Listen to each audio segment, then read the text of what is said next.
Hola, buenas noches, ¿cómo están? ¿Me escuchan? Buenas noches. Buenas noches, Nick. Muy bien, vamos a iniciar la clase esta noche. Ahí pues, ceteris paribus, ya todos conocemos este término, es muy propio de los economistas. Estoy ahí un poco apenado, jóvenes, con el aparato que se desapareció el martes. La verdad es que cuando salimos con Diego, no, Diego, ¿estás ahí? Jóvenes, ¿sabes si está Diego ahí? Diego, ¿me escuchas?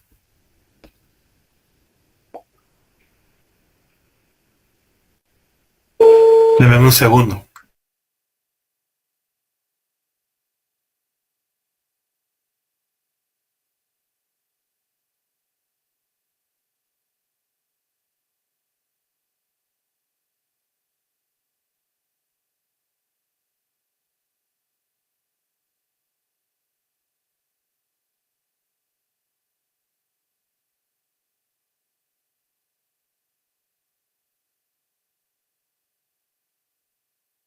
Permítame, jóvenes.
Sí, disculpen, jóvenes, vamos a continuar.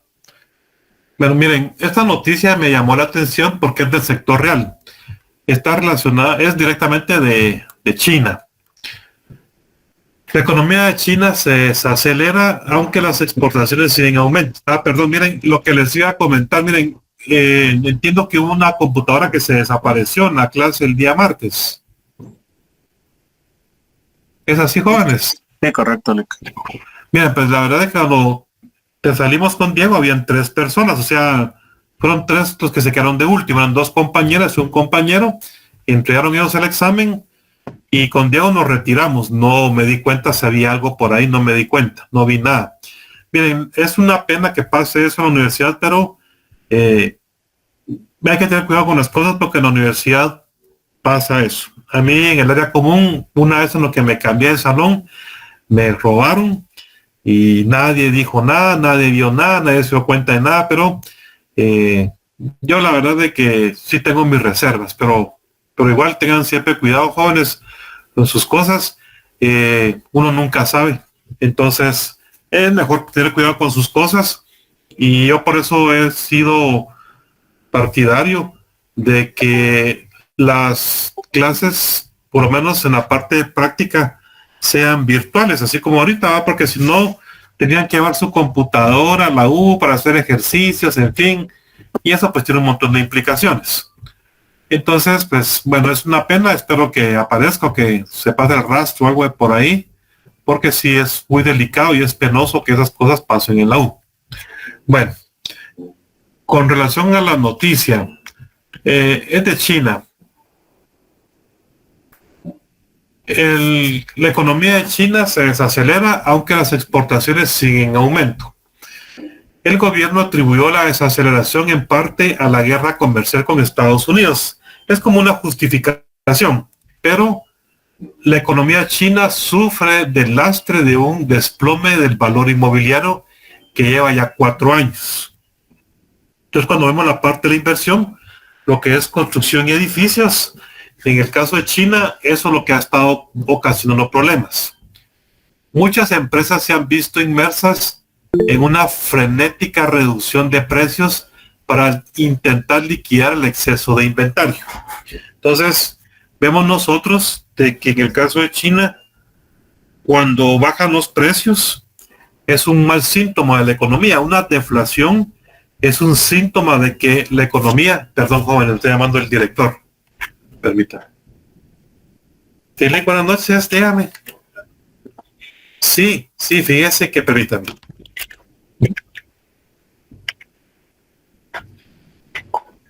Sí, fíjese, que le iba a preguntar si había alguna actividad hoy para los muchachos auxiliares. No, es que fíjese que lo que pasa es que los muchachos de auxiliares hoy,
disculpen jóvenes, ahorita les comparto nuevamente.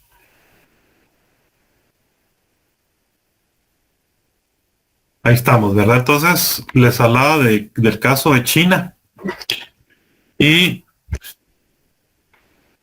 la Oficina de Estadísticas de China, Oficina Nacional de Estadísticas, dice: la inversión en fábricas, edificios de oficinas y otros activos fijos se desaceleró aún más en julio y apenas ha aumentado en los 7 primeros meses del año en comparación con el mismo periodo del 2024. Entonces, los problemas de China, hay una desaceleración. En parte pienso que tiene que ver la guerra comercial, pero esta parte del sector inmobiliario. Entonces, investigando un poco, encontramos con que la economía de China en los últimos 45 años, del 80 al 2025, en promedio ha crecido 8.9%. Y las proyecciones del año 2025 al 2030 sí reflejan una desaceleración, una caída menor, pero la economía china va a seguir creciendo. De acuerdo con cifras del Fondo Monetario Internacional, con relación a la importancia que tiene China con Guatemala. Entonces aquí tengo unas cifras de comercio y está del año 2024 al cierre, exportaciones e importaciones. Entonces, de acuerdo con lo que ya se vio en la clase, si sean ustedes tan amables de indicarme los términos de intercambio de Guatemala con China. ¿Cuántos son los términos de intercambio? Calcúlenlo, eso no les va a llevar mucho tiempo, un par de minutos, menos de un minuto les lleva ese cálculo. A ver, háganlo.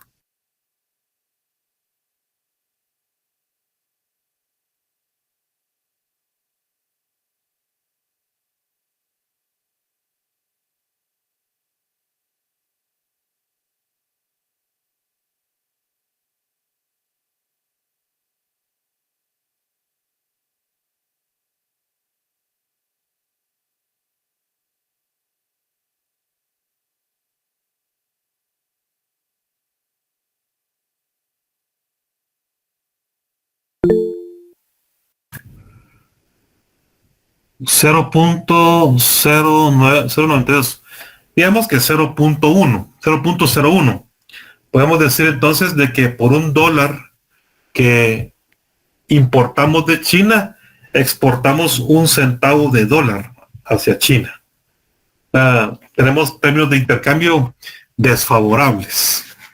Y viendo un poco más despacio las cifras, aunque no tengo los datos aquí, principales productos exportados a China y productos importados desde China. Miren estos artículos. A es exportado y desde es importado.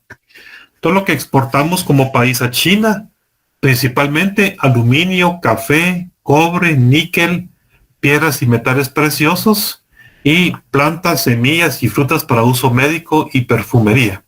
Puras materias primas. ¿Qué importamos desde China?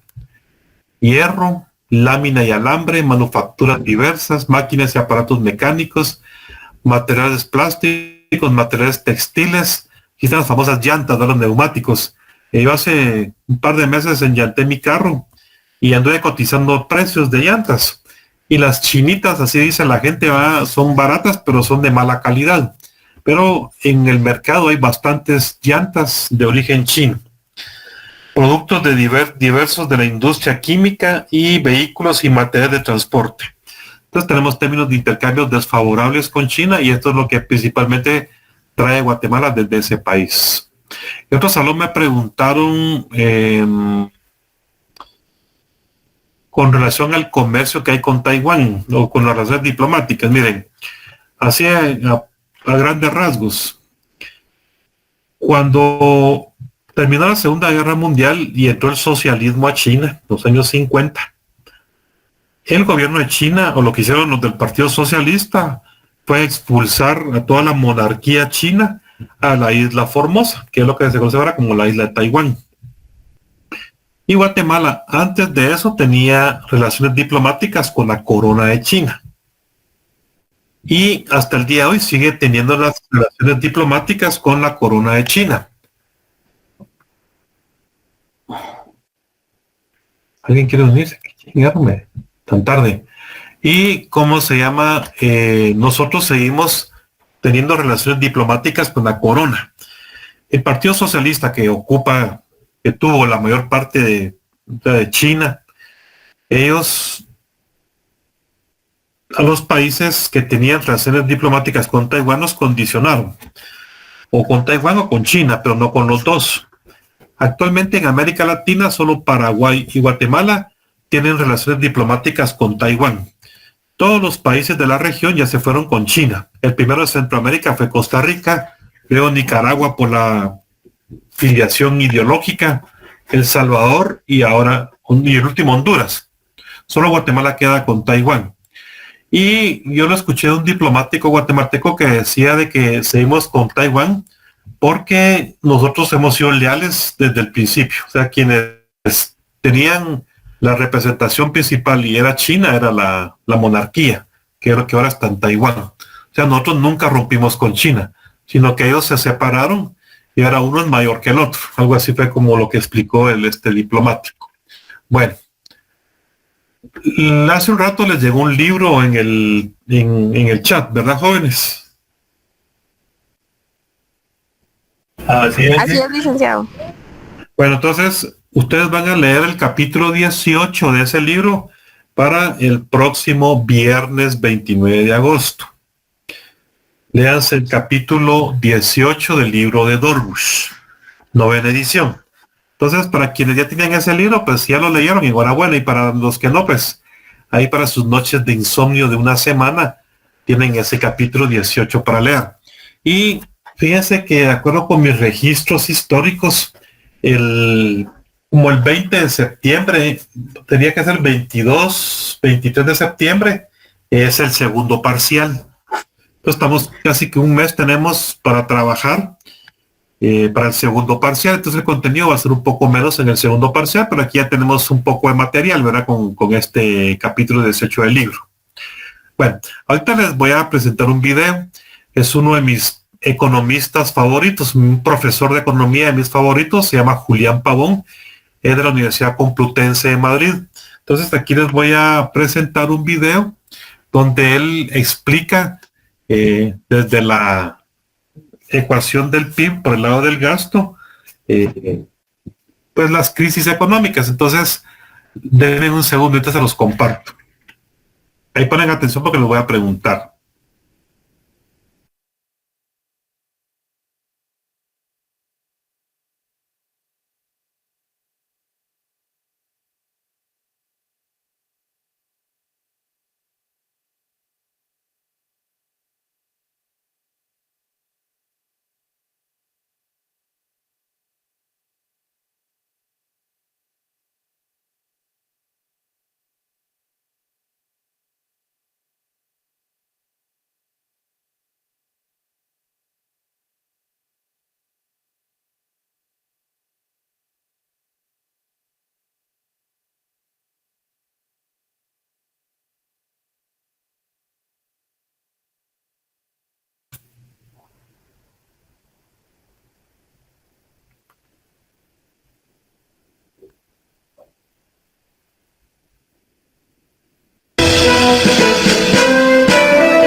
Si hablamos de la resurrección de Keynes, tenemos que explicar primero por qué murió Keynes. Y para ello vamos a basarnos en cuáles fueron las aportaciones fundamentales de Keynes a la política económica. La base de la política económica keynesiana está basada en la consideración de que la variable fundamental que mueve la actividad económica es lo que él identificaba como la demanda global. Y esa demanda global está formada por la demanda de bienes de consumo de las familias, por la demanda de bienes de inversión de las empresas, por la demanda del sector público a través del gasto público y por la demanda de los mercados internacionales a través de las exportaciones. Esta sencillita fórmula de un economista que nace en 1883, curiosamente el mismo año en que nace otro magnífico economista, digamos, a nivel mundial, como es Schumpeter, o sea, realmente Schumpeter y Keynes nacen en el mismo año, pues realmente de hecho escribe en 1936, de infausta memoria para, digamos, nuestra historia, pues escribe su teoría general. Y entonces lo que plantea básicamente es cómo con esta formulita tan elemental se pueden combatir los dos problemas fundamentales de cualquier economía, que son el desempleo y la inflación. ¿Y qué es lo que dice Keynes respecto de cómo combatir el desempleo? Pues que para combatir el desempleo se produce fundamentalmente por una insuficiencia en esta demanda global. Lo que hay que hacer es subir la demanda global. ¿Y cómo se sube la demanda global? Pues estimulando el consumo. Y para estimular el consumo, ¿qué hay que hacer? Pues bajar los impuestos, bajar las tasas, en este caso los impuestos directos, con lo cual las familias tienen más dinero para consumir. O bajar los tipos de interés, bajar el coste del dinero para que los empresarios inviertan más. O aumentar el gasto público, a través de la administración pública, los presupuestos generales del Estado, para que se hagan más escuelas, más hospitales, etc. Y fomentar las exportaciones mediante una disminución del tipo de cambio. Estas son, digamos, las recetas básicas para combatir el desempleo. Y para combatir la inflación. Pues lo contrario, la inflación se debe a que realmente la demanda es excesiva, ¿eh? Los precios suben porque sube la demanda. Y entonces lo que hay que hacer es articular medidas para controlar esta demanda global, bajar la demanda global. Y para bajar la demanda global, ¿qué hay que hacer? Pues bajar el consumo. ¿Cómo? Subiendo los impuestos, ¿eh? Bajando la inversión, subiendo los tipos de interés, disminuyendo el gasto público, que es el que hacen las administraciones, y promoviendo una elevación del tipo de cambio. Y entonces Keynes, además, plantea que el desempleo y la inflación no pueden coexistir. Porque, lógicamente, si el desempleo se debe a una insuficiencia de demanda, con una insuficiencia de demanda los precios tienden a bajar. Luego, desempleo con deflación. Ese era el modelo de Keynes. Si hay exceso de demanda, porque hay inflación, el exceso de demanda tira de la oferta y la oferta tira del empleo. Por lo tanto, realmente no puede haber inflación con desempleo. O sea, realmente, de hecho, esta situación es antinómica. Bueno, pues estas recetas keynesianas funcionaron perfectamente desde 1945 hasta 1973. ¿Y qué es lo que ocurre en 1973? Pues la crisis del petróleo. Y en la crisis del petróleo, ¿qué es lo que ocurre? Pues que por primera vez en la historia económica moderna van a coexistir desempleo e inflación. Cosa que no había previsto Keynes. ¿Y cómo es posible que realmente coexistan desempleo e inflación? Pues sencillamente porque la inflación que aparece en 1973 no es una inflación de demanda, como la que había previsto Keynes, sino es una inflación de costes. Los precios suben porque suben los costes de la energía, los costes del petróleo, y esos costes que llevan el barril de petróleo de $2 el barril a por encima de los $35 el barril, hace que realmente, digamos, sean los costes los que van tirando de los precios, y que incluso con una situación de insuficiencia de la demanda, de recesión económica, los precios sigan subiendo. Entonces se nos ha transformado la inflación de demanda en inflación de costes. Y claro, ya Keynes no da respuesta a cómo combatir la inflación de costes. Y además coexisten los dos problemas de desempleo e inflación. Y Keynes queda arrinconado. Las políticas keynesianas son sustituidas por las políticas liberales, fundamentalmente de Milton Friedman, las denominadas políticas de oferta, que consideran que el presupuesto, digamos, público debe ser neutral, ingreso y gasto público, que solo se deben manejar los tipos de interés para manejar la economía, y que sobre todo el énfasis debe pasar de lo macroeconómico a lo microeconómico. Es decir, si vamos a combatir los costes de producción se combaten a nivel de empresa, ¿eh? Hay que realmente combatir la subida de costes salariales, la subida de costes de producción a través de la innovación, a través de la productividad, a través de la mejora de la competitividad, a través de la calidad del servicio postventa, etcétera. Realmente, de hecho, entramos en la economía de los intangibles y en la economía productiva a nivel de empresa. Por lo tanto, realmente nos encontramos con que el énfasis de las políticas económicas pasa de lo macro a lo micro, ¿eh? Milton Friedman realmente se convierte, digamos, en la referencia, ¿eh?, de la política económica, y Keynes queda arrumbado. Muerte de Keynes. Pero llega el año 2008 y Keynes resucita, ¿eh? ¿Por qué resucita Keynes? Pues porque la nueva situación que se ha creado hace que realmente la situación de desempleo no coexista con una situación inflacionaria, sino con una situación deflacionaria. Actualmente existe desempleo con deflación. El paro coexiste con una bajada de los precios, y la deflación puede ser tan peligrosa como la inflación, ¿eh? Porque realmente la deflación, si realmente genera una expectativa de que los precios van a ir bajando, se demora el consumo, y además los precios pueden bajar tanto que bajen por debajo de los costes de producción, y entonces, si los precios bajan mucho, las empresas entran en pérdidas y realmente, de hecho, se corre un riesgo económico extraordinario. Entonces, como el desempleo y la deflación son la base de los problemas actuales, Keynes sí tiene la respuesta para combatir simultáneamente los dos problemas, desempleo y inflación, que es estimular la demanda global. Y entonces las recetas están claras. Si lo que tenemos que hacer es estimular la demanda global, pues entonces vamos a bajar impuestos, vamos a bajar tipos de interés, vamos a subir el gasto público y vamos a procurar una disminución de nuestro tipo de cambio para hacer más competitivas las exportaciones. Y estamos matando dos pájaros de un tiro. Keynes ha resucitado. ¿Cuáles son, y con esto voy a terminar ya, las limitaciones del modelo keynesiano en estos momentos? Pues las que estamos viendo en España.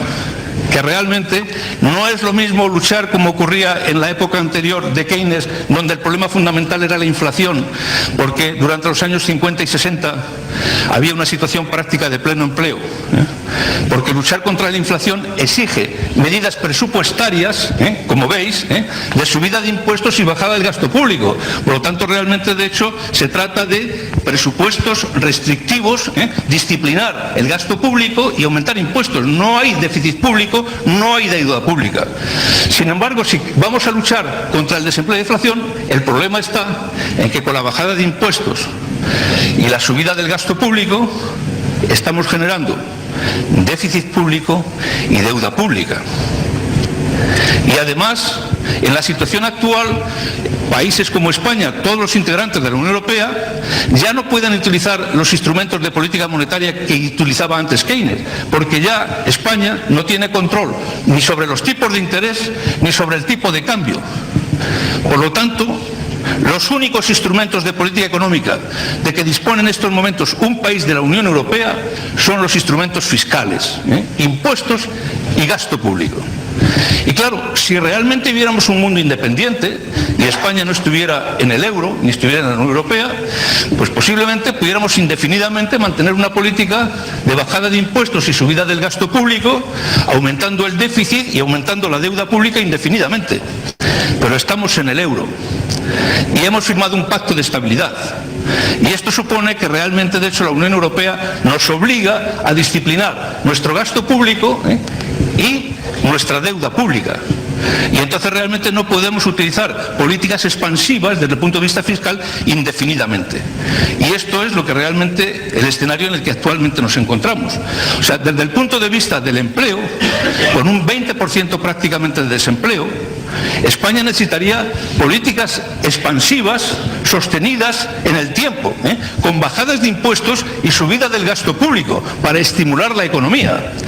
Pero la pertenencia a la Unión Europea limita esas posibilidades y ya estamos viendo cómo realmente estamos recibiendo toques de atención por parte de la Unión Europea. Luego ampliaremos este tema a través de la intervención de don Antonio López Istúriz, diciendo, oiga, las políticas expansivas pueden funcionar durante un tiempo determinado, 2 años, pero realmente no se pueden mantener indefinidamente, porque hay que volver a la disciplina económica y el déficit público no debe superar, de acuerdo con los pactos de estabilidad, el 3% y la deuda pública el 60%. Y resulta que este año nos vamos ya casi al 12% de déficit público en España. Entonces realmente nos encontramos con un desempleo al que habría que aplicar unas medidas de carácter expansivo, de acuerdo con la política keynesiana, pero donde realmente el despilfarro económico realizado en el gasto público durante los años anteriores, con medidas como lo de los 400 euros, o como las medidas del cheque bebé, pues realmente están haciendo que se nos haya disparado el gasto público. Ahora tengamos que disciplinarnos y entonces observáis que si realmente, de hecho, lo que tenemos que hacer ahora, de acuerdo con la Unión Europea, es subir impuestos y bajar gasto público, ¿qué es lo que estamos generando? Más desempleo. Y esta es, digamos, este es el nudo gordiano en el que se encuentra sumido en estos momentos la economía española, de difícil solución, porque realmente, de acuerdo con la ortodoxia económica, tendríamos que tener políticas expansivas, pero de acuerdo con nuestros compromisos con la Unión Europea, tenemos que tener políticas restrictivas. Y aquí ya, hasta aquí llega la teoría, ahora llega la política. ¿De acuerdo? Bueno, jóvenes, comentarios. También las damas pueden participar. Ellas también tienen derecho. A ver, jóvenes, sus comentarios. ¿Qué analizan? ¿Qué les dejó esta clase? De Julián Pavón, es el profesor español. Leí que actualmente China está pasando por un proceso de estagflación y ha sido provocado porque las exportaciones chinas han decrecido y los exportadores buscaron redirigir esas exportaciones al consumo interno. Que el país no está listo para recibir esa oleada de productos que van usualmente al exterior, lo que hizo que bajaran los precios. O sea que en China se ve una deflación con estancamiento económico, o sea, más desempleo entonces. Porque si las exportaciones van a disminuir y se va a consumir lo interno, van a bajar de precio. Ajá. Sí, los puestos de trabajo en China han decrecido en los últimos 3 años más o menos. Tiempo de eso fue una crisis inmobiliaria. Sí, y el desempleo juvenil, la última vez que se midió hace como 2 años, porque ahora ya no lo está midiendo China, era de más del 25%. Entonces, desempleo más precios bajos es lo que estaba hablando el señor. Y eso lo es, gracias. Entonces vámonos al bosque de la China, en el bosque de la China. Muy bien, gracias Camilo. ¿Algún comentario más, jóvenes, del cómo se llama, del video de Julián Pavón? Ya sabes que de China lo que importamos son puras chinadas también, ¿va? Y si uno referirse a chinadas es de forma despectiva, ¿va? Porque la calidad de los productos chinos es dudable, es dudosa la calidad de los productos chinos. A ver, ¿algún comentario de alguna compañera?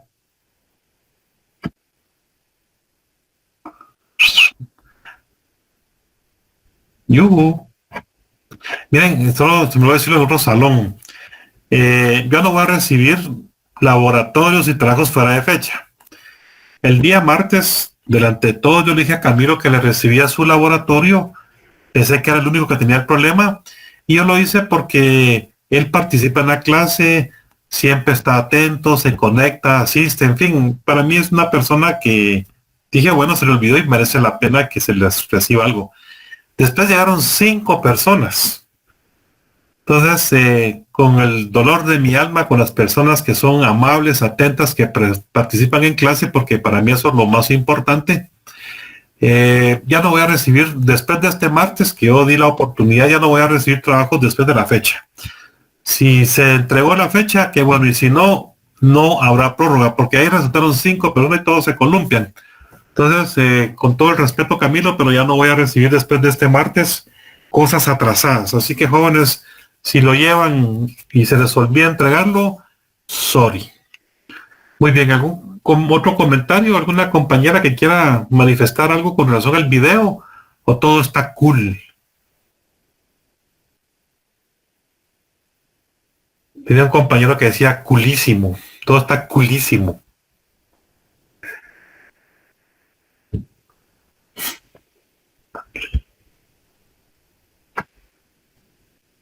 No, como del comentario del video que presenté, Julia. A ver, David.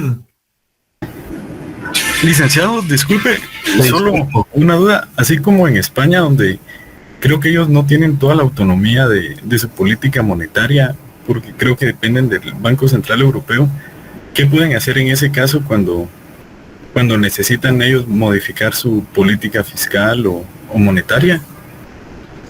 ¿Se recuerdan ustedes de la Trinidad Imposible? Eso lo hablé el semestre pasado. Y en el caso de las restricciones, que ahí estaba ahí José, que tienen los países de la Unión Europea, tienen que sujetarse a lo que pueda decir el Banco Central Europeo. Como lo presentaba este señor, en pocas palabras, para mí, dijo él, nos conviene más estar fuera de la eurozona que dentro de la eurozona, porque tienen muchas restricciones. Y en el caso de España, que no pueden hacer ni política monetaria por la restricción del euro, con el control de la inflación, tendrían que aumentar impuestos y de esa forma aumentar el gasto, porque no pueden ellos pasar también su déficit fiscal de cierto porcentaje, 3% creo que dijo. Entonces, aumentar impuestos y aumentar el gasto. Sería la única forma que se podría hacer reos porque no pueden manejar deuda. Austeridad, pero la austeridad para ellos sería gastar menos, contener el gasto, política restrictiva. Y entonces eso no estimula la economía. Una política restrictiva no va a estimular la economía, que es el problema que ellos tienen. Tienen caída en la economía, alto desempleo, entonces tienen que estimularla. Y conteniendo el gasto no podría ser. A ver, José Gómez. ¿Qué tal, Lick? Buenas noches. Bueno, mi apreciación es más que todo con respecto a Estados Unidos y cómo maneja su deuda pública. Porque, bueno, si ellos tienen la posibilidad de imprimir todos los dólares... El señoriaje. ¿Y cuánta implicación tendría, pues, seguir cobrando impuestos, verdad? Porque lo que hacen ellos es aumentar su techo de deuda y los impuestos, bajarlos. ¿Qué implicaciones tendría en ese sentido, no? Para Estados Unidos. Exacto. ¿Pero en qué? Para crecer la economía. Sí, ¿cómo harían crecer su economía si... Las tasas de interés. Ellos bajan sus tasas de interés, influyen, ellos así lo han manejado, bajando las tasas de interés para incentivar el crédito. Y incentivando el crédito hacen que su economía crezca. Y expandiendo el gasto, por supuesto. Porque vemos Estados Unidos que tiene el señoriaje del dinero, del dólar, ¿verdad? Ellos pueden mandar a imprimir y gastan. Y modifican sus techos presupuestarios, sus techos de déficit fiscal. Entonces ellos pueden hacerlo de otra forma por el señoriaje que ellos tienen. Sin embargo, también eso puede ser delicado porque Estados Unidos, con el hecho de tener una moneda fuerte, aceptada en casi todo el mundo, a ellos les permite tener control y dominio. Pero si ellos mandan a imprimir dólares hasta por joder y le pagan la deuda a todo mundo, entonces el dólar va a ser una moneda barata, se va a abaratar el dólar, van a abundar los dólares en el mundo, van a ser baratos y ellos van a perder esa hegemonía económica que tienen en el mundo mediante el señoriaje del dinero. Como dice Arjona en una canción, a propósito de Arjona, que se vendieron todas las entradas de la segunda temporada, tienen todo y nada han pagado. La canción Si el norte fuera el sur. Y para ellos el hecho de deberle a los países también es un instrumento de sumisión, porque negocian deuda, pagamos deuda a cambio de tal cosa. Sin embargo, sabemos nosotros de que los principales acreedores de Estados Unidos, los principales tenedores o compradores de los bonos del tesoro, son los bancos chinos. Ellos son los principales compradores. Entonces tiene que ser muy, pero muy cauteloso con el trato hacia China. Sin embargo, en el tema de los aranceles, creo que lo han ido posponiendo. No están de forma definitiva como lo habían anunciado, igual con México, han ido posponiendo lo de los aranceles. Y yo creo que algunos países ya han medido sus impactos y van a buscar la forma de mitigar esos impactos de los aranceles de Estados Unidos. Pero bueno, ¿alguien más? Jóvenes, las compañeras jóvenes no van a decir nada a las chicas. O no están hoy conectadas. Hoy no hay partido, no hay novela, no hay final de la academia, no sé. Chicas, no van a participar.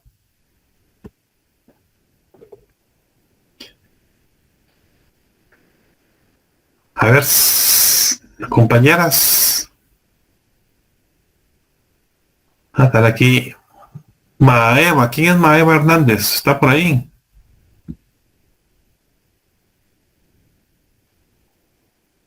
Maeva está por ahí.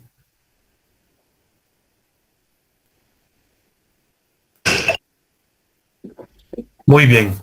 Vamos a continuar entonces, jóvenes, ya que no quieren participar las compañeras. ¿Ahí alguien levantó la mano o no? ¿Sí? Sí, yo le... Ah, sí, perdón, Omar, disculpa. No tenga pena. Mire, la verdad es que el video muy acertado a lo que es el tema de la escuela económica keynesiana. Bastante descriptivo a rasgos generales, resumió bastante lo que es esa escuela.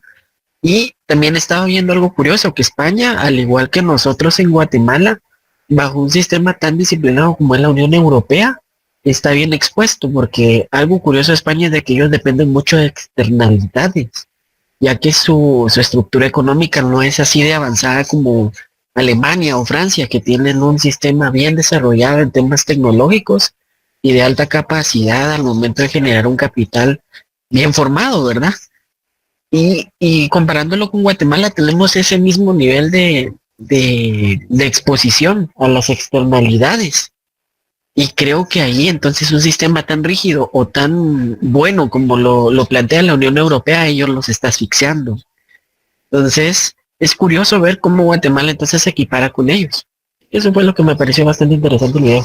Sí, gracias. La única diferencia es de que nosotros sí podemos expandir el gasto. En cambio, ellos tienen la restricción de pertenecer a la eurozona. Bien, la limitación que nosotros tenemos con expandir el gasto y aumentar el déficit fiscal es nuestra calificación riesgo país. ¿Sí? Pero digamos, en general, nosotros sí podemos aplicar políticas expansivas.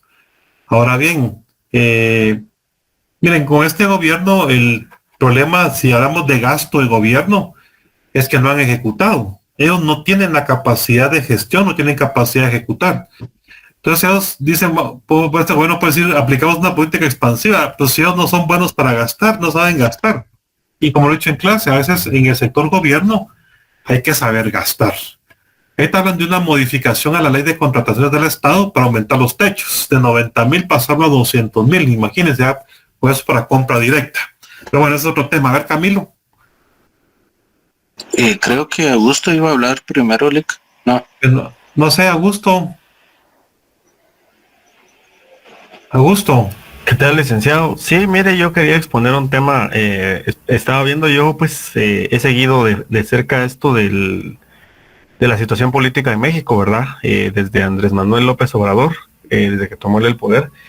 Y pues veo que ellos aplican, no sé si yo me equivoco, la verdad, esto que se puso en el video, aunque creo que México no tiene altos índices de desempleo, no sé si sufren del mismo problema de nosotros que disfrazan el desempleo con el trabajo informal, ¿verdad? Igual que nosotros. ¿Verdad que sí? Entonces, sí. Yo veo que se aplica un sistema de política fiscal, se ve que están invirtiendo bastante, pero ellos creo que van más orientados a lo que es el desarrollo social, ¿verdad? Porque veo yo que invierten en becas, en salud, en cuestiones de jubilación, ¿verdad? El partido Morena es eso, es más socialdemócrata. Cabal, entonces, pero como él decía, no puede ser infinito, ¿verdad? Entonces yo me preocupo, a mí lo que no me preocupa, sino lo que me pregunto es ¿hasta cuándo les va a dar la chamarra a ellos para tener su política fiscal activa, ¿verdad? Porque no puede ser infinita, como decía el profesor que usted nos puso en el video. Pues eso es lo que yo quería comentar nada más. Gracias, Augusto, muchas gracias, excelente. Y a ver, Camilo, terminemos con el tema y pasamos a otra cosa. Gracias, Lick. A mí me recordé que en los últimos meses la curva de rendimientos de los bonos alemanes y franceses se ha incrementado, dado que hay más riesgo en el mercado. El gobierno francés ha tenido problemas de deuda y liquidez, y el gobierno alemán pasó una ley que les permite gastar más de lo que genera el Estado en un año, lo que significa que antes no podían tener déficit fiscal y ahora ya pasaron una ley para poder tener déficit fiscal. Aumentar el déficit. Sí, antes la ley era que no podían tener déficit ningún año. Y ahora con la nueva ley ya pueden tener un déficit fiscal, lo que antes era prohibido. Y eso ha hecho de que la curva de rendimiento se incremente para ambos países. Puedan ellos expandir su gasto. Sí, correcto. Porque al final son políticas expansivas, pero miren, acabamos de salir de la pandemia, que todos los países aplicaron políticas expansivas. Entonces, ya se aplicaron políticas restrictivas después de la pandemia para reponerse de eso. Y entonces ahorita volver otra vez a políticas expansivas. Miren, siempre es importante que el gasto de gobierno sea mesurado.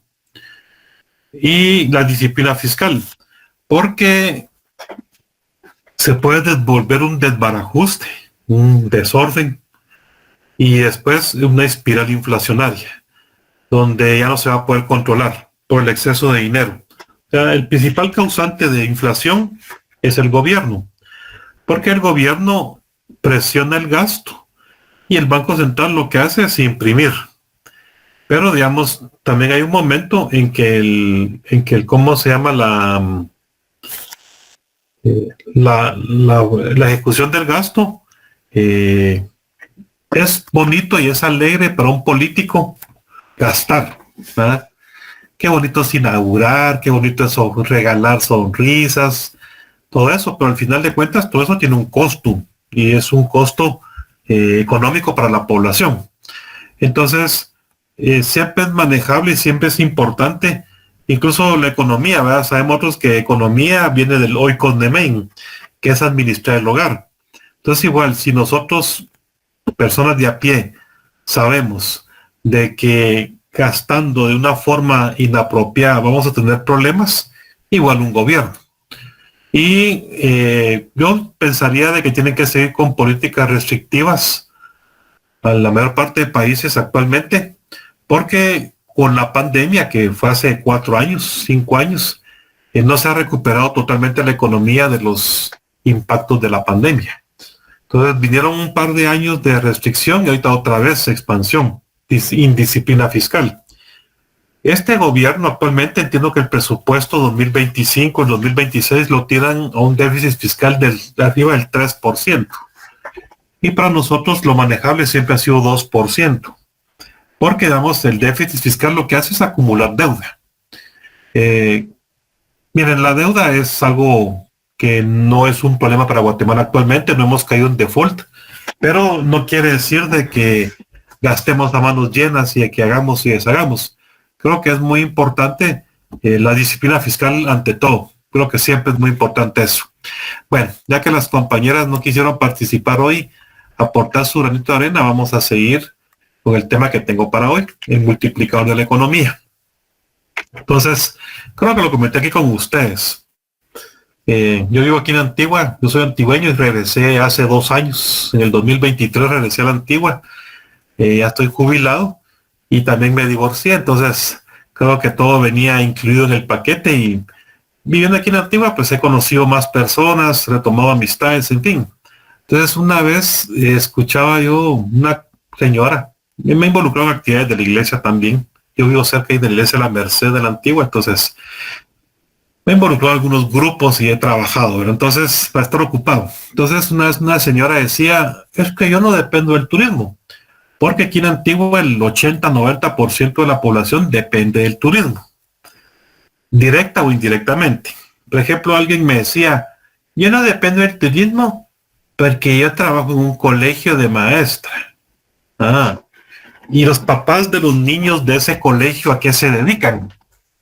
Pues algunos tienen sus empresas de agencia de viajes, hoteles, restaurantes.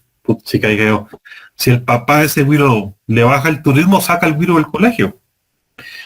Otra señora decía, es que tengo una tienda y qué es lo que más vende, cigarros, chicles, aguas y no sé qué va. Bueno, ¿y quiénes le compran? Los empleados de los hoteles que pasan por aquí. Bueno, entonces ¿qué pasaría si no hay turismo? Los empleados de los hoteles no tendrían trabajo y entonces no le comprarían allá en su tienda. Entonces la economía tiene un efecto multiplicador. Una vez me recuerdo que yo fui a la U y esos cierres y esas cosas que a veces pasan, ¿verdad? Entonces llegué a la U, esperé a ver qué iba a pasar, si abrían o no abrían el edificio, en fin, y total que me tuve que ir. Pero lo que yo esperaba, me lustré los zapatos. Entonces alguien me dijo, mire, vino por gusto, vino a la universidad. Pues dije, ni tanto, porque vine a generar valor agregado, me vine a lustrar los zapatos. Entonces, la persona que me lustró los zapatos es del sector informal. En Guatemala, el 70% de la población estaba ocupada en el sector informal y el 30% del PIB es del sector informal. Bueno, esta persona con la que yo me lustré los zapatos, pues compra una pasta para los zapatos. Y esa pasta es producida por el sector industria, Y el sector industria sí está dentro del PIB, es una rama de actividad del PIB. Y la industria, si disminuye el consumo de los ilustradores de pastas de zapatos, entonces la industria puede venirse abajo. Algo tan simple, ¿verdad? Esta persona que me ilustró los zapatos también consume, ¿verdad? Porque con ese dinero pudo haber comprado pan, pudo haber comprado chicles, cigarros, qué sé yo. Entonces demanda más bienes y servicios. Entonces en la economía siempre hay un efecto multiplicador. El gobierno aumenta su gasto y contrata más personal, más médicos, más maestros, más policías, en fin. Entonces personas que no tenían trabajo, ahora ya tienen trabajo y demandan más bienes y servicios. Esa demanda de bienes y servicios tiene que haber quien los produzca. Dicen estadísticas de Naciones Unidas que un empleo formal genera entre 3 y 5 empleos informales. Oigan bien esto. Un empleo formal genera entre 3 y 5 empleos informales. Entonces, por ejemplo, una persona que el año pasado no tenía trabajo y este 2025 ya tiene empleo, entonces se transporta en transporte colectivo. Pensemos en Transmetro en la ciudad de Guatemala. Se baja en la esquina de la oficina. En la esquina de la oficina compra en la mañana un periódico, el Muerto Diario, porque hoy saben las chicas en bikini, compra pan y compra unos cigarros con vendedores informales. Al mediodía sale a almorzar y también compra con el sector, va al mercado, por decir algo, va con un informal. Y al salir de su trabajo, pues pasa comprando cosas para la cena. Y va al sector informal. Entonces, ese empleo, esa persona, ahora compra más al sector informal porque tiene más capacidad de compra, ¿sí? Entonces, eso tiene un efecto multiplicador en la economía. ¿Cómo lo vamos a calcular? ¿Y cómo lo vamos a entender? Aquí tengo yo las cifras del PIB por el lado del gasto a precios corrientes. Aquí dice millones de quetzales, o sea, corrientes. Si dijera millones de quetzales de 2013 sería constantes.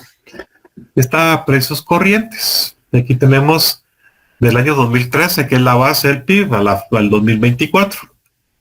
Y aquí tenemos los componentes del multiplicador y está hasta abajo. Pero el 2024 fue 2.38. Este fue el multiplicador de la economía. Aquí tenemos el multiplicador comparado con la propensión marginal al consumo. Y entonces el multiplicador fue 2.38 en el 2024 y la propensión marginal al consumo fue 0.96. Pero vemos nosotros de que hay una alta correlación, y no digamos en el año de la pandemia, los años de la pandemia, la fuerte correlación entre el consumo y el multiplicador de la economía. El consumo es un componente importante dentro del PIB. Y vemos aquí el crecimiento del consumo de los hogares y el PIB nominal. Miren cómo es la correlación entre el PIB nominal y el consumo. Es una alta correlación. Entonces, ¿cómo se entiende o cómo se define el multiplicador de la economía? Es el incremento que se produce en la economía de un país a consecuencia de un incremento en el consumo, las importaciones, las exportaciones y los tributos. Efecto de un cambio de un quetzal de los gastos exógenos sobre la producción total. Efecto de cambio de un quetzal. Sabemos nosotros de que la palabra marginal en economía se refiere a algo, a una unidad adicional, ¿verdad? ¿Se recuerdan ustedes de microeconomía? Estaba la propensión marginal al consumo y entonces eso se refería a algo adicional, la propensión marginal en microeconomía, bueno, a la producción, propensión marginal a la producción, etcétera. Entonces la palabra marginal quiere decir en economía una unidad adicional. Entonces en el multiplicador, si el consumo, así se está viendo. No permitan. Aquí está la definición. Sí se mira, ¿verdad? Esta es la definición del multiplicador, incremento que se produce en la economía de un país a consecuencia de un incremento en el consumo, importaciones, exportaciones y los tributos. Efecto de un cambio de un quetzal de los gastos exógenos sobre la producción total. Si el consumo es 0.6, el multiplicador es igual a 2.5. 1 dividido 1 menos 0.6, es decir, 1 dividido 0.4. Este 2.5 indica que la producción aumenta en 2.5. 2.5 por 1000, 2500. O sea, el sector formal de la economía produce o crece un quetzal, ¿sí? Pero el crecimiento de ese quetzal en economía pensemos en el sector informal, porque un empleo formal genera 3 empleos informales. Ese quetzal que creció en la economía formal hace que indirectamente se convierta en 2.5.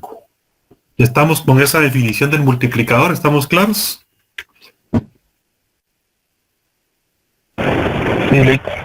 Muy bien. Entonces, ahorita lo vamos a hacer con números.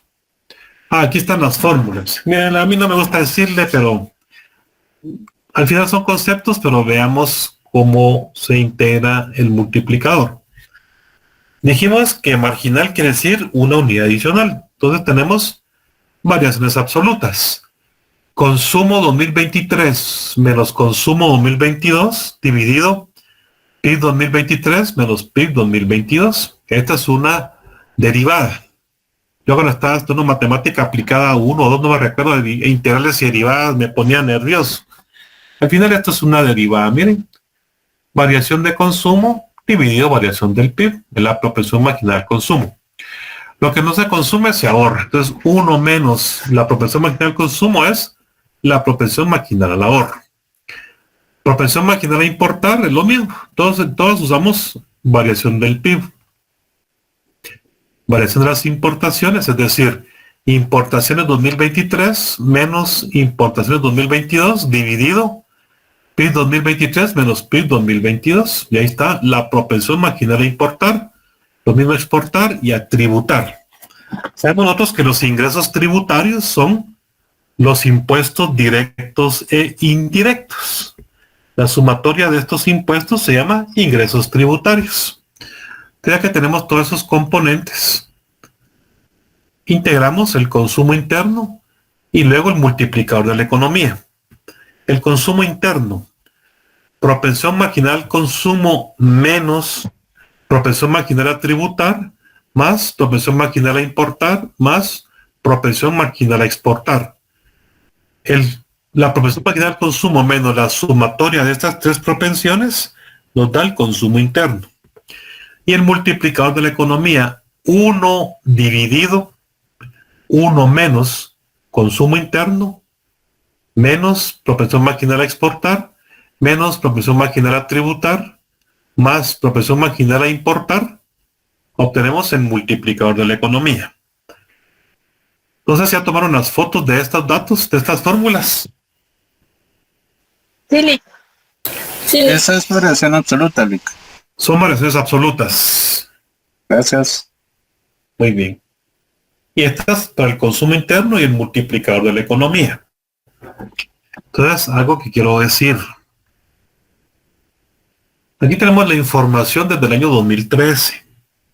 Veamos la propensión marginal al consumo. En algunos años es menor que 1. Pero miremos el año 2018. 1.04. Lo que se está diciendo es que el consumo creció más que el PIB. Por un quetzal que creció el PIB, el consumo es el consumo privado, el consumo final de los hogares. Creció 1.04 y aquí está.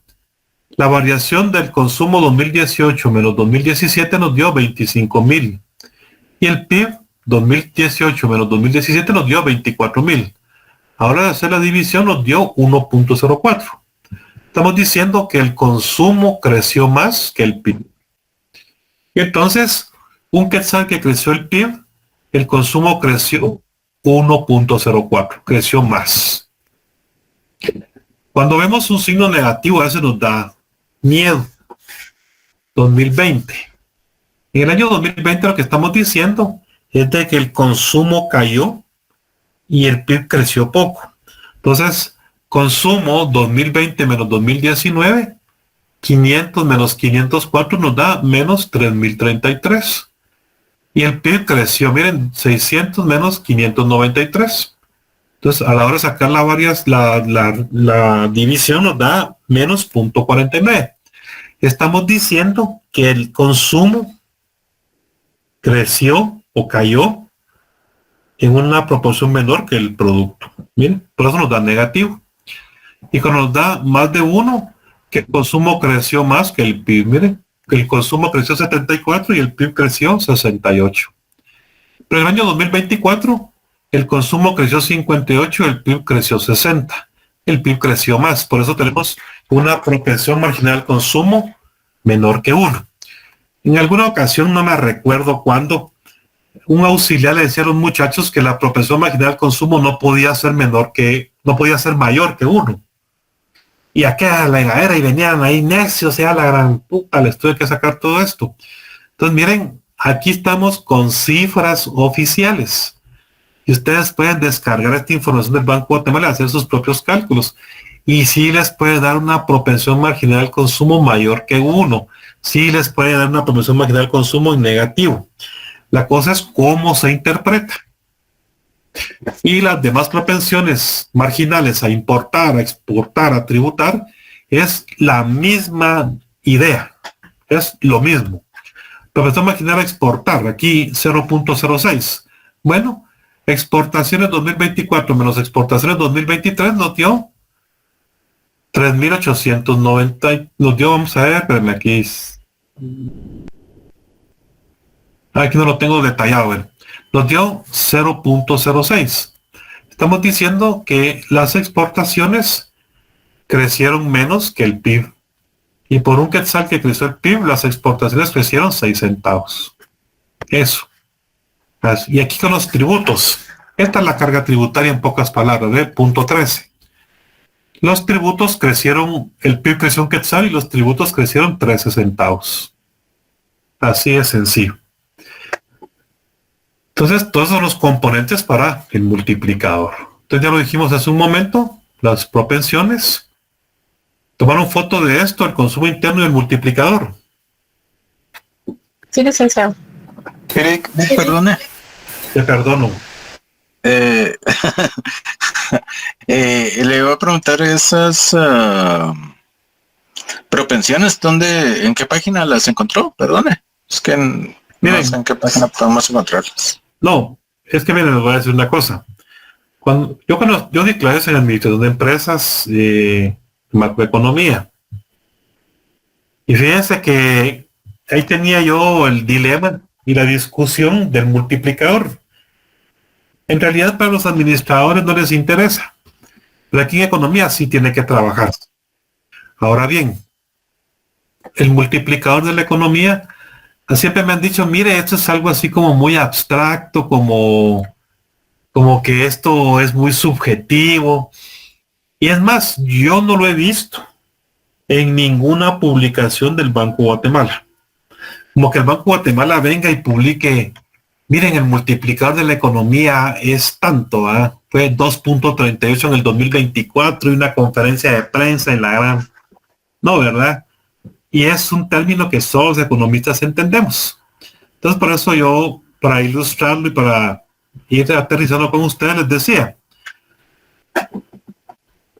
cuando se crea un empleo formal, eso pues genera más empleos informales. Y ese es un efecto multiplicador, es una extensión, una ampliación del trabajo.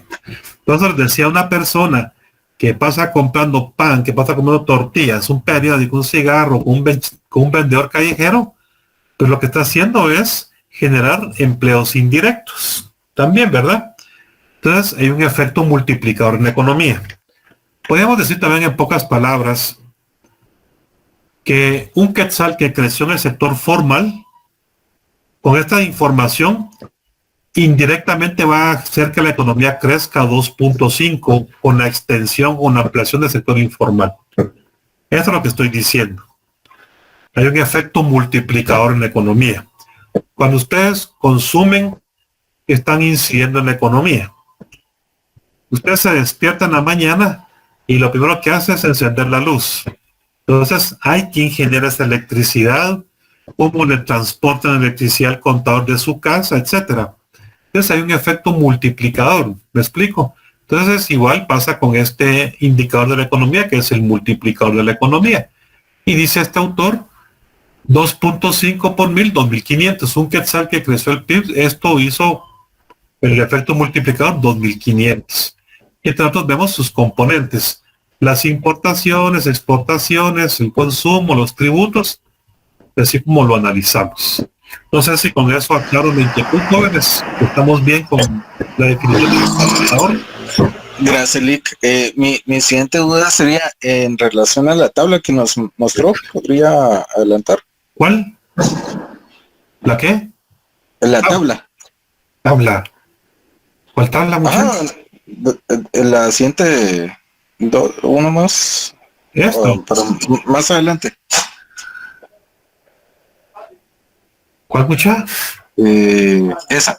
En esa tabla usted nos muestra ahí las diferentes propensiones.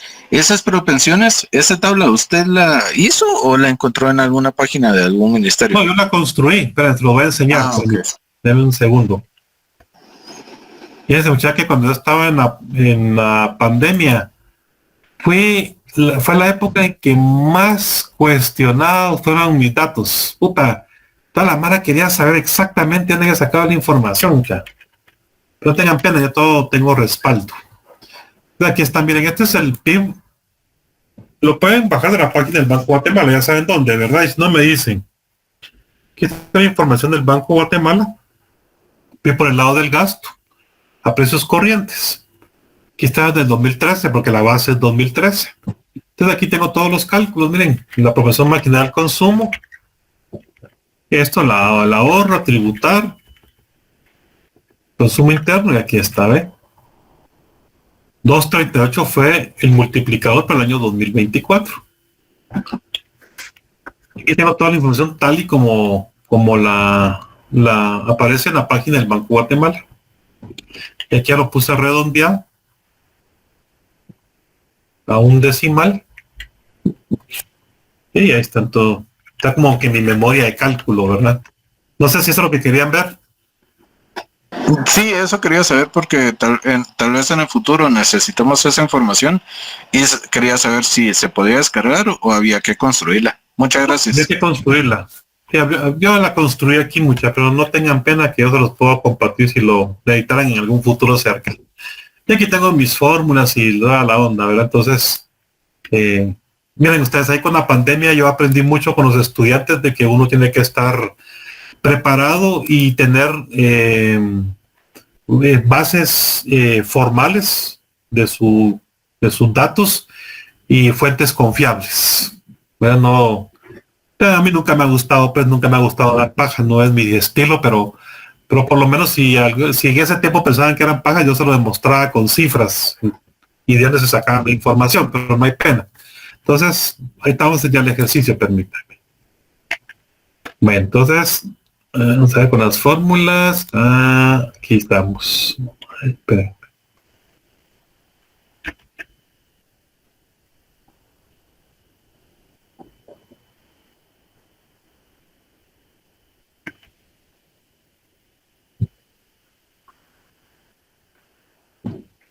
Aquí está.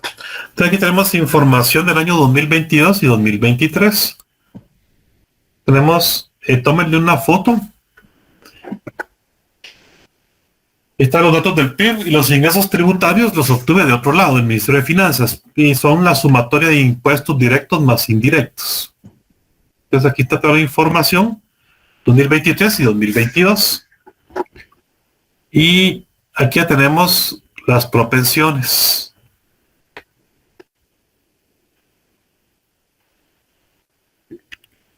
Voy a...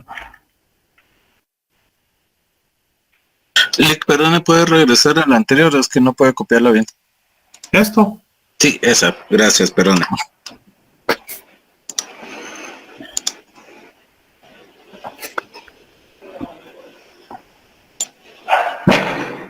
Muchas gracias, Lick. A la orden.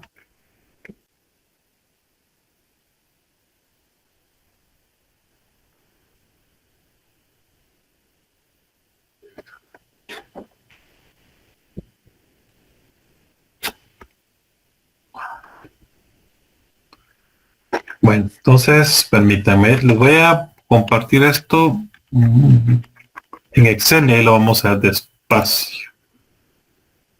Y aquí tengo yo mis cálculos del multiplicador. También en mi Excel, ¿verdad? Entonces aquí está 2022 y 2023. Vamos a borrar toda esta información para que ustedes miren de dónde saqué todos los datos. Consumo interno y tal. Ahí estamos. Vamos a ver propensión marginal al consumo. Variación del consumo. Entonces, consumo privado menos 2023 menos 2022. PIB 2023 menos PIB 2022. Entonces, variación de consumo dio variación del PIB, me da mi propensión marginal al consumo, 0.77. Y hemos dicho, lo que no se consume, se ahorra. Entonces, 1 menos propensión marginal al consumo es la propensión marginal al ahorro. En la propensión marginal al consumo estamos diciendo que por cada quetzal que creció el PIB, el consumo creció 77 centavos. Entonces, el consumo creció en una proporción menor. Y miren, creció 58,000 y el PIB 76,000. Entonces tenemos una propensión marginal al consumo positiva, por debajo de 1. Luego, variación de importaciones, la misma historia. Importaciones 2023 menos importaciones 2022. Y PIB 2023 menos PIB 2022. Ahí está bien, eso es negativo. Porque las importaciones tuvieron una caída. De 262 cayeron a 259. Luego, exportaciones. 2023 menos 2022. También cayeron, bien. Y el PIB. Ahí estamos. Por eso me queda exportar. Y los ingresos tributarios. 2023 menos 2022. PIB 2023 menos PIB 2022. Ahí está, ¿eh? 0.09. La propensión marginal a tributar. Ya que tengo mis propensiones, voy a calcular el consumo interno. ¿Y cómo es el consumo interno? Propensión marginal a consumir menos, paréntesis, propensión marginal a tributar más propensión marginal a importar, pero ahí está con signo negativo, ¿verdad? Más, paréntesis, propensión marginal a importar, todo con paréntesis, más propensión marginal a exportar, igual está con signo negativo. 0.79 me da el consumo interno. ¿Ya lo vieron? 0.79. Ahora vamos a ver con el multiplicador. Entonces, a ver, 1 dividido, vamos a ver paréntesis, 1 menos paréntesis, consumo interno menos propensión marginal a exportar, como está en negativo lo puse entre paréntesis, menos paréntesis, propensión marginal a tributar, está positivo, menos propensión marginal a tributar, más propensión marginal a importar. Paréntesis, ¿cómo está? 3.39.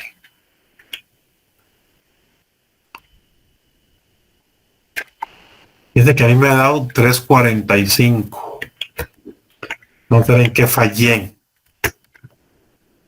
1 menos propensión consumo interno. Aquí. Consumo interno. Menos propensión marginal a exportar es esto, ¿verdad?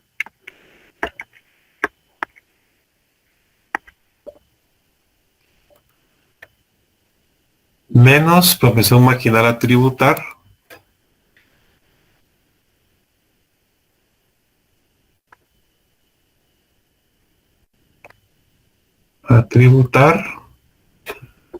más propensión marginal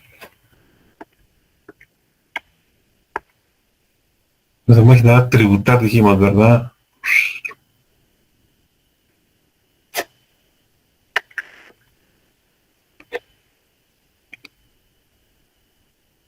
Propensión marginal a tributar más propensión marginal a importar.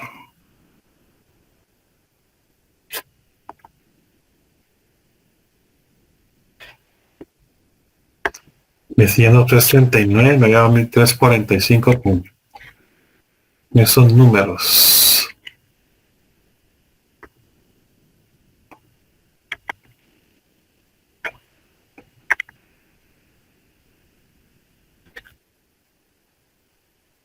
.79 menos propensión marginal a exportar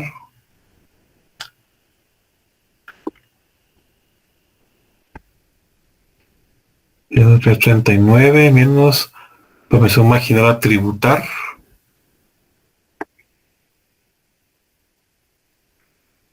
esa más propensión marginal a importar.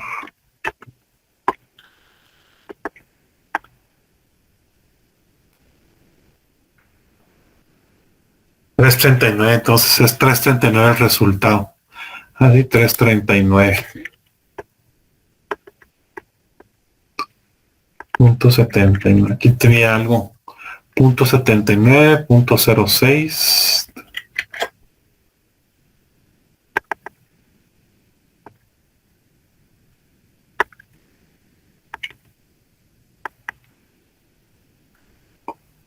Dice 3.45. De acuerdo con estos cálculos que va a hacer, 3.39 es el multiplicador.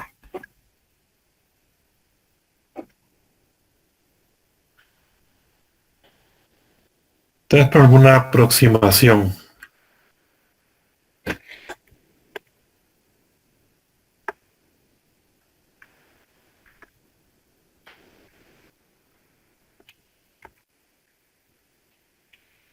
Ahí está, el redondeo, es 3.45. Aquí no le puse a redondear, ya la quería redondear, está 3.45. Aquí estamos. Entonces, si ustedes lo quieren ver de otra forma, el consumo interno, .79, es propensión marginal al consumo, .77, ¿sí?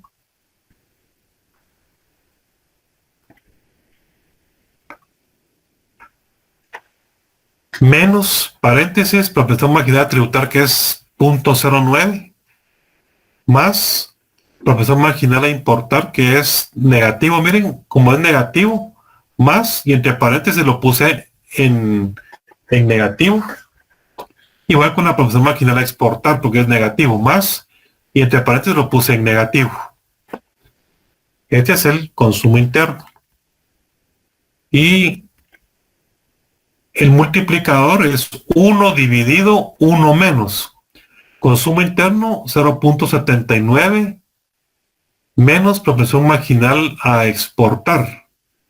Menos y más también. Consumo interno 0.79 menos propensión marginal a exportar 0.06. Como es menos, y aquí está con signo menos, se convierte en más, ¿verdad? Si pusiéramos menos, y entre paréntesis menos,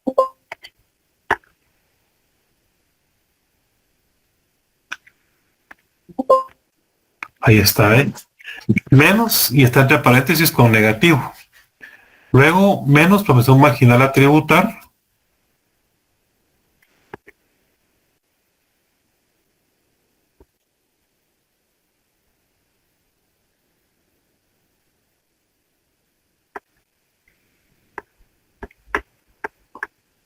menos propensión marginal a tributar, que es 0.09. Entonces aquí sí es menos, más propensión marginal a importar, que es 0.05 más, paréntesis, menos 0.05. Ahí. 3.45 es el multiplicador para el año 2023. ¿Cómo interpretamos ese 3.45?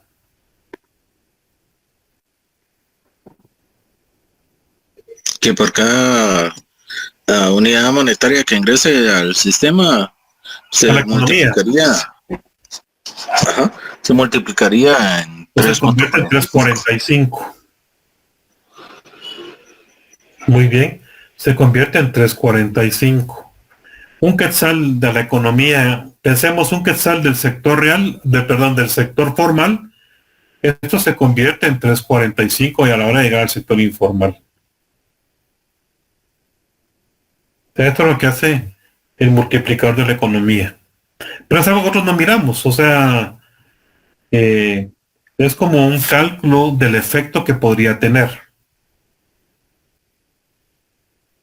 Dadas las condiciones, ¿verdad? Porque estamos viendo la propiedad maquinaria a exportar, a consumir y a importar.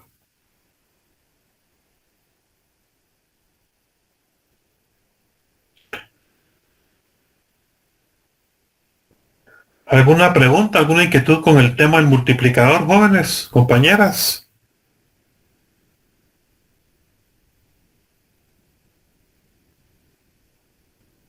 ¿Estamos bien? Sí, listo. Sí, todo claro. Ok, bueno, entonces les encargo que empiecen a leer ya en sus noches de insomnio para el próximo viernes la comparación de lectura y presencialmente nos vemos el próximo martes. ¿Estamos? Muchas gracias, Lick. Feliz noche. Bueno, pues jóvenes, una feliz noche. Cuídense.